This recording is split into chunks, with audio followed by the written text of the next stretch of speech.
你知道吗？以前苗族男孩不会吹芦笙，有可能找不到女朋友哦。最近苗族古藏节上吹芦笙讨花的习俗，让网友直呼见证了古老的浪漫恋爱方式。芦笙一响，脚板发痒。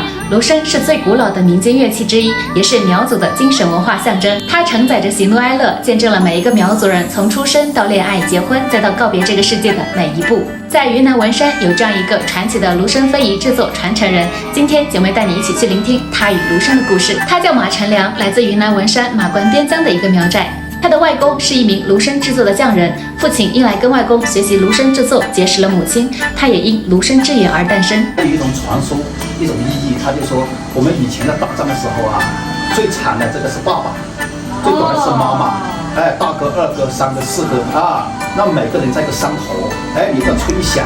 这东西这大哥在哪里？二哥在哪里？爸爸妈妈在哪里？顾及的时候，我们拿出来，都在一起，那就一个吹一起。以前一把芦笙对于苗家人来说是很昂贵的乐器。小时候他就听说一个大爹因为借了别人的芦笙，不小心弄坏了，回家后又受了老婆的指责，他一时想不开，竟喝了药。从此，一颗芦笙进万家的种子在他心里萌发。长大后，他做过销售，卖过电动车，最后还是回归了芦笙。他师从葫芦丝传承人徐泽华，了解到昂贵的傣族乐器也可以下沉，让大家都消费得起。他山之石可以攻玉，他自学乐理，前后10几次改进了芦笙制作的工艺和原料，制作出了价格更低、稳定性和抗摔性更强的胶木芦笙。这个胶木的呢，不会因为这个气候的环境而变化，比如说像这摔下来啊。踩下来啊！这个问题拿出来，你这样吹啊，那这个它就不行，这个就不能摔，不小心它就就甩过来。但是声音呢，它这个又很好听，声音呢这个很亮。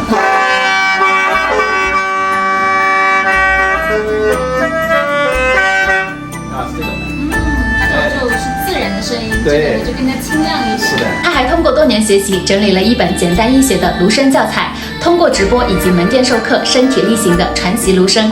客人每买一把芦笙，他就贴心的送上一本。现在他无论走到哪里，都喜欢带着一把芦笙，边结交朋友边宣传芦笙文化。遇到有缘人，他就会大方的送上一把芦笙，送上苗家人特殊的祝福。如今，他也成为了芦笙制作的非遗传承人，和妻子在昆明共同经营着芦笙人家。即便3年疫情影响，仍默默坚持着。让我们给民族手艺人点赞。